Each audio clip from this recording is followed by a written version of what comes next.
Bonjour à tous, merci d'être là. Je suis heureuse de te retrouver ici dans cet espace un petit peu à part, un endroit d'écoute, de prise de conscience, de retour à soi grâce au Human Design. Alors aujourd'hui, on va parler d'un truc que je vois souvent passer chez mes clientes HPI, HPE, que j'ai moi-même aussi.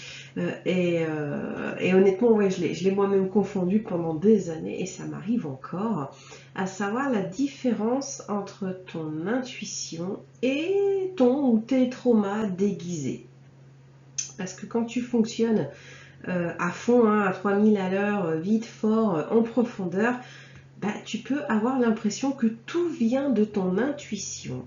Et pourtant, en réalité, parfois, c'est un trauma qui s'exprime. En fait, c'est ton système de survie qui a pris les devants et qui crie non, non, non, danger, oulala, attention, dangereux, on va mourir. Alors qu'en réalité, sur le terrain, c'est pas du tout ce qui se passe. La réalité est tout autre. Et dans l'entrepreneuriat, ça peut vraiment, vraiment t'auto-saboter. Et la bonne nouvelle, c'est que ton Human Design peut t'aider à faire le discernement justement entre les deux. En tout cas, moi, ça m'a aidé et c'est pour ça que j'ai voulu en parler aujourd'hui. Donc, pour structurer cet épisode, je vais commencer par revenir sur pourquoi, et surtout les atypiques, où on a tendance à confondre trauma et intuition, comment ça se traduit dans ton business. Je continuerai avec le lien avec le Human Design, comment ça peut t'aider.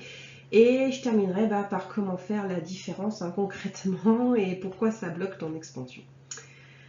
Alors, déjà pour commencer, pourquoi, et surtout quand on est atypique, on a tendance à confondre plus facilement trauma et intuition. Je dis bien nous, je dis on parce que je me mets dans la boucle, je suis la première concernée.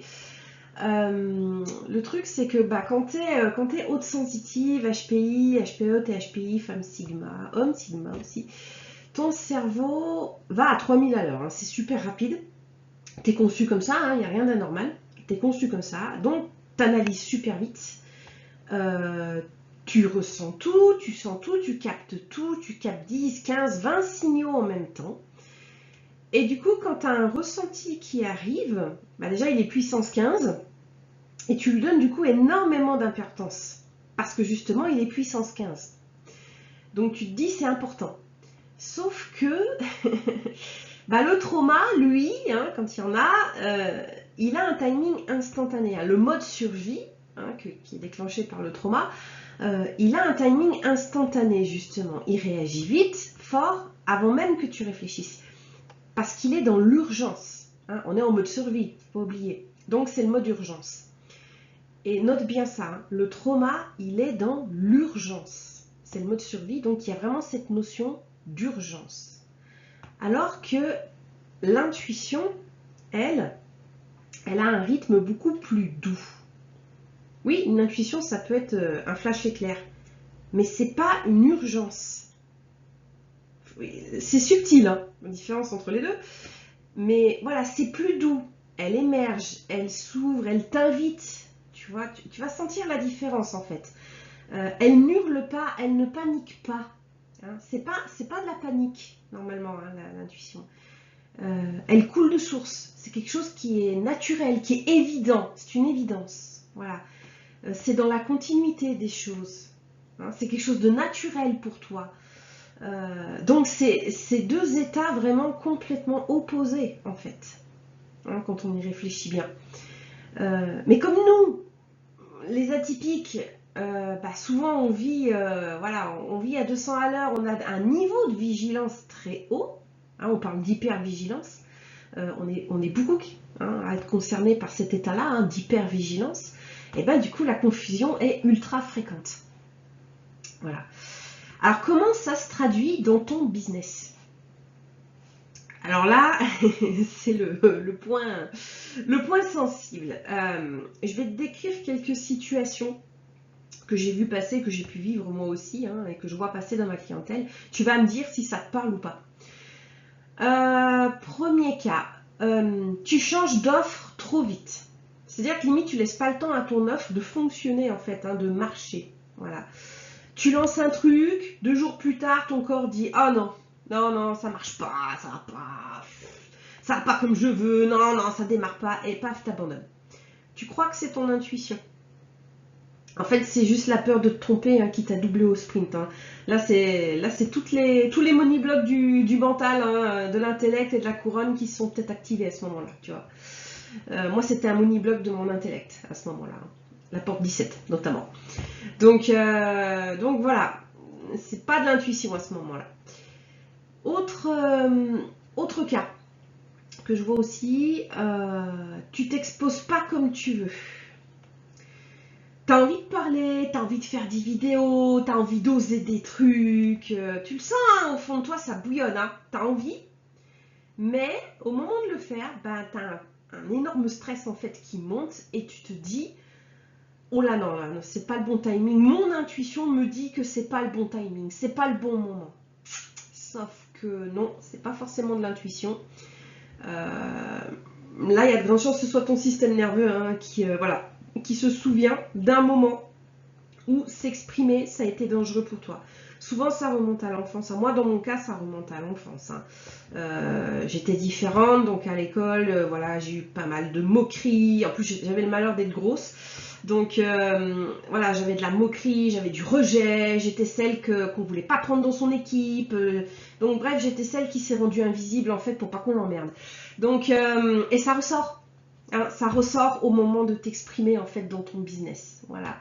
Donc là, c'est pas de l'intuition. Hein, là, c'est pas de l'intuition. Hein, voilà, c'est le système nerveux qui est bloqué, qui est encore resté en fait à l'époque de l'enfance. Hein, voilà, souvent, hein, c'est l'époque de l'enfance, pas systématiquement, mais souvent. Autre cas encore, tu fais des micro-améliorations en boucle. Tu changes un mot, tu revois ton prix, tu refais ta bio, tu ajustes ton branding 24 fois.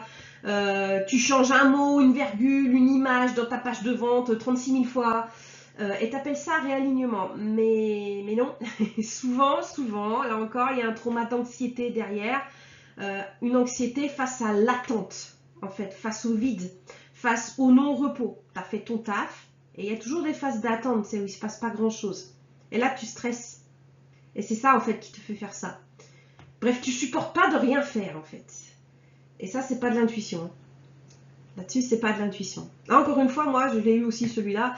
Et ça, c'était un money-bloc de l'intellect, un centre intellect, là aussi. De toute façon, tout ce qui touche à l'anxiété, généralement, c'est le centre intellect. Dernier cas, allez, je t'en donne un dernier pour la route. Tu refuses une opportunité qui, pourtant, pourrait t'aider à te faire grandir, voilà, à développer ton business, à expanser.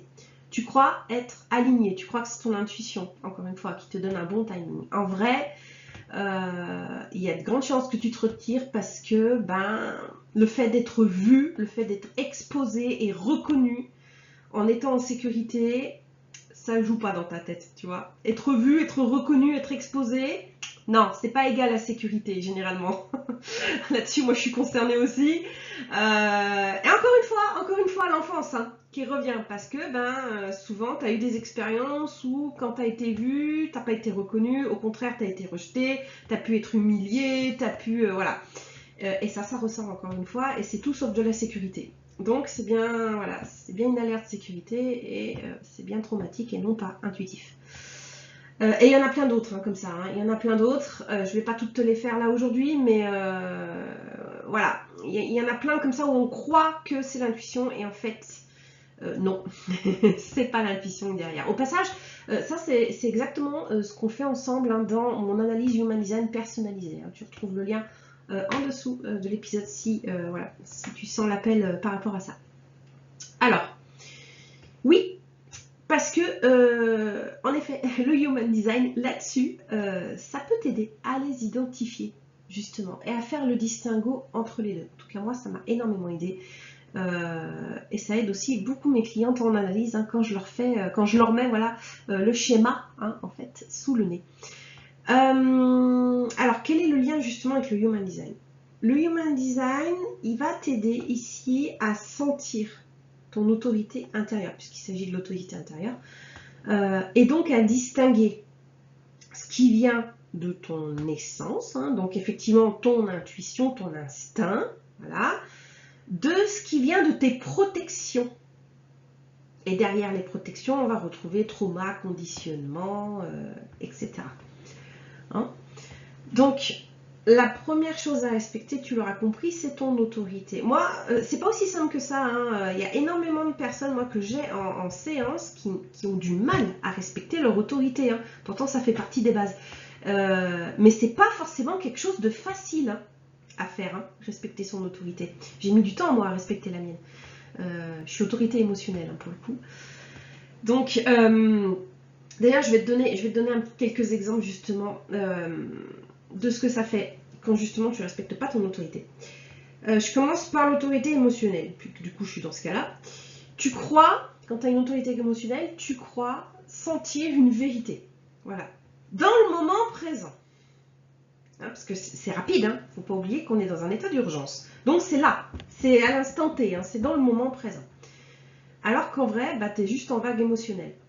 Tu es peut-être en train de descendre, descendre aux enfers, hein, voilà, hein, autorité émotionnelle, c'est un coup tu es au 7e ciel, un coup tu es descente aux enfers, donc tu es peut-être en train de descendre en fait, tout simplement, il n'y a peut-être pas de moment, hein, tout simplement, et généralement, je te le donne en mille, hein, tu n'as pas compris, c'est au moment où tu es en train de dégringoler, hein, où tu es en train de descendre aux enfers que ben, les traumas ils ressortent, forcément. Là, tu as toutes tes insécurités, toutes tes peurs, tout ce qui est traumatique qui va ressortir à ce moment-là et qui va s'accrocher au pic et au creux.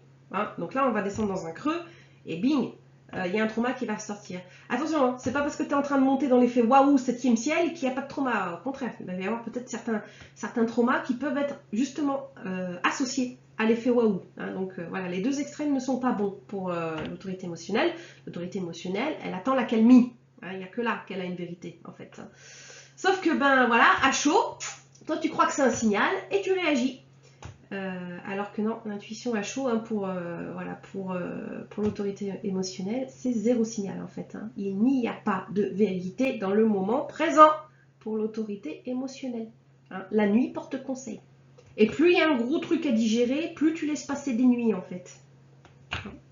Donc voilà, typiquement le piège. Hein, typiquement le piège. Tu crois que c'est ton intuition, alors que pas du tout. Hein, tu es en vague émotionnelle. Une autre autorité pour qui il peut y avoir un gros piège aussi, c'est l'autorité splénique. L'autorité splénique, c'est l'autorité basée sur l'intuition par excellence. Hein. Ils peuvent avoir des moments d'intuition comme ça fulgurants, hein, les autorités spléniques.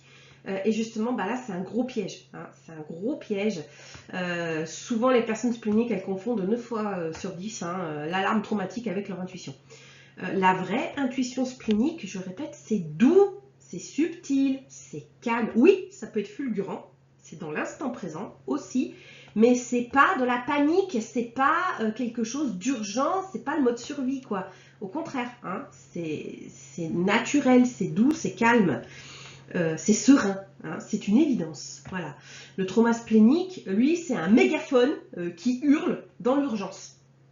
Donc, hein, bien faire la distinction entre les deux états, c'est pas du tout la même chose. Et c'est pour ça, voilà, que je le dis souvent hein, dans mes analyses, hein, je le dis souvent à mes clientes, quand on ne prend pas on ne prend pas de décision tant que le système nerveux n'est pas revenu au neutre. Hein, quelque part. Que tu sois autorité émotionnelle, sacrale, n'importe laquelle en fait. Respecter son autorité, c'est d'abord revenir à un état de ton système nerveux neutre, hein, c'est-à-dire un état où tu n'es pas déclenché. Voilà. Parce que même avec une autorité splénique ou sacrale par exemple, qui sont conçues hein, pour décider dans le moment présent, hein, donc c'est rapide, oui, mais au passage, il ne faut pas oublier que tes traumas, ils peuvent te doubler. Voilà, ça c'est quelque chose dont on ne parle pas, hein, voilà, on n'en parle pas souvent, mais dans le vécu, par contre, moi je l'ai. Hein, sur le terrain, en séance, moi ça, on m'en fait le retour. Donc c'est pour ça hein, que je vous le dis. Et donc voilà, même si effectivement, tu es conçu pour décider dans le moment présent, on fait attention hein, à ce qu'on ne soit pas doublé par un trauma. Sinon, ça vient court-circuiter ton autorité. Alors, comment faire la différence hein, concrètement? Je vais te donner les marqueurs les plus répandus, les plus fiables, entre guillemets, hein, que j'ai pu repérer chez moi, mais aussi dans ma clientèle ou mon entourage. Quand il s'agit d'une réponse traumatique, généralement, alors c'est rapide, c'est urgent. Il y a urgence. C'est pas une sensation agréable, hein, au contraire, hein, on est en mode panique. Hein, on est en mode panique, on est tous azimuts, on agit dans la, voilà, dans la rapidité. C'est binaire. Voilà, oui, non, danger, sécurité. Attention au binaire oui-non avec l'autorité sacrale, parce que l'autorité sacrale est également binaire. C'est un oui ou un non aussi, mais avec un système nerveux neutre. Hein, c'est pas un oui-non urgence. Attention.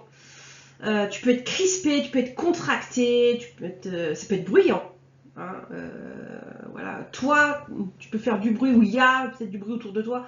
On part dans le drama, on peut partir dans le drama. Il y a la sensation d'être poussé ou tiré dans ton corps. Hein, voilà, la sensation d'urgence en fait. Hein. Alors après voilà, la sensation d'urgence, elle se manifeste pas toujours de la même manière selon les gens. C'est pour ça que là, moi, ce que je te donne, c'est pas une liste exhaustive. Hein. Je te donne ce que j'ai repéré, ce qu'on m'a le plus rapporté. Bien entendu, c'est aussi à toi hein, de regarder comment ça se manifeste dans ton corps quand tu es en état d'urgence. Hein. Alors que l'intuition, c'est pas pareil. Comme je dis, l'intuition, c'est calme. C'est calme, c'est fiable. Tu sens que c'est fiable, c'est une évidence. C'est fiable dans le temps aussi. Elle revient doucement. Quand je dis hein, l'intuition, elle parle doucement, elle chuchote. Elle parle doucement, elle parle qu'une fois et elle parle au présent, hein, dans le moment présent, avec un point d'exclamation. Voilà. Mais c'est pas avec un état d'urgence. C'est vraiment quelque chose, voilà, c'est non violent. C'est non violent, c'est ouvert. Ça donne de la certitude sans effort. Voilà. C'est pas quelque chose qui te demande un effort normalement. Il y a une sensation d'espace, d'ouverture, tu vois. Alors qu'au contraire, l'urgence, c'est contracté, t'es crispé, il n'y a pas d'espace. On est carrément dans le contraire, tu vois. Et même si c'est un non, tu vois, même si c'est non, même si c'est un refus, il y a une sensation d'espace. Voilà, tu le vis bien, t'es serein, c'est naturel, c'est dans la continuité des choses. Donc, tu vois, hein, ça n'a rien à voir, hein, les deux états sont très différents. Donc, je t'invite à être attentive, hein, attentif à tes sensations et à tes ressentis. Voilà, quand ça ressort au moment où tu penses avoir une intuition. Voilà. Et pourquoi ça bloque ton expansion? Et pourquoi? Parce que quand tu confonds trauma et intuition, tu vas faire des choix, hein, tu vas prendre des décisions, tu vas faire des choix qui minimisent ton potentiel, qui te minimisent, qui te brident en fait, hein, qui réduisent ta visibilité, qui vont t'empêcher de passer à l'étape suivante, hein, au palier suivant, hein, tu peux avoir la sensation du plafond de verre hein, à ce moment-là, qui te font renoncer à des opportunités par prudence, voilà, ou parce que tu crois que c'est le bon timing, pas un bon timing, alors qu'en fait, elles t'auraient convenu, elles étaient pour toi, elles t'auraient fait grandir. Des choix qui vont aussi saboter hein, ton rapport à l'argent, ton rapport à ton autorité intérieure, pardon, ton rapport à ta valeur aussi. Hein. Il y a beaucoup de rapport à la valeur, derrière ça, la légitimité hein, aussi qui sont touchés. Il peut y avoir le rapport à l'identité hein, également. Et du coup, ça va t'enfermer dans une espèce de suradaptation déguisée en alignement, mais en réalité, ça n'en est pas. Et surtout, tu t'épuises. Hein, il y a vraiment ce sentiment d'être épuisé à te protéger. Hein, tu anticipes tout. Voilà, tu essaies d'anticiper les clashs, tu essaies d'anticiper oh, si on me dit ça, et si on me dit ci, et si tu te fais tous les scénarios hein, dans ta tête, alors que t'es pas en danger. T'es pas en danger, t'es pas en réel danger. Hein. Et ton business, lui, il peut pas se déployer correctement là-dedans. Il a besoin d'espace. Il a besoin de stabilité, il a besoin d'une autorité intérieure claire, calme. Hein, donc ça nécessite déjà de revenir à cet état-là. Voilà. Donc voilà ce que je voulais te partager aujourd'hui sur ce que j'ai pu voir au niveau de cette confusion. Voilà, trauma, intuition chez les atypiques. Si cet épisode te parle, si tu t'es senti concerné, déjà retiens le fait que ton intuition, normalement, elle ne te fait pas régresser et elle ne te provoque pas de fatigue, de crispation, d'urgence, de voilà. Le trauma, oui. Hein. Le trauma, oui, ça provoque ces sensations-là. Voilà. Et souvent, il suffit de nommer en fait la vraie source pour que tout se remette à bouger en fait, hein, pour que les choses se remettent dans l'ordre. Et c'est ce que je fais dans mes analyses Human Design, hein. Les analyses personnalisées Human Design, hein, c'est ce qu'on fait. On identifie d'où vient le vrai blocage, hein, voilà, le mental, l'énergie, le système nerveux, le trauma, l'autorité, etc. On démêle, hein, le sac de nœuds pour que tu arrêtes de douter de toi H24, pour que tu arrêtes de passer en hypervigilance tout le temps, parce que c'est épuisant, et que tu puisses avancer avec ta vraie intuition, hein, ton vrai oui, voilà, ta vraie intuition. Écoute, si tu veux aller voir ça ensemble, hein, si tu veux qu'on le fasse ensemble, le lien est dans la description. Et moi, je te remercie d'avoir été là jusqu'au bout. Prends soin de toi, prends soin de ton intuition. Elle ne te ment pas, l'intuition ne ment pas. C'est juste un trauma des fois qui peut parler plus fort, hein, qu'elle, c'est tout. Elle chuchote, faut pas oublier. Elle chuchote. Alors que le trauma, lui, parle très fort. Très très fort. Voilà. Je te laisse méditer là-dessus et moi je te dis à bientôt pour de nouveaux épisodes. Bye bye.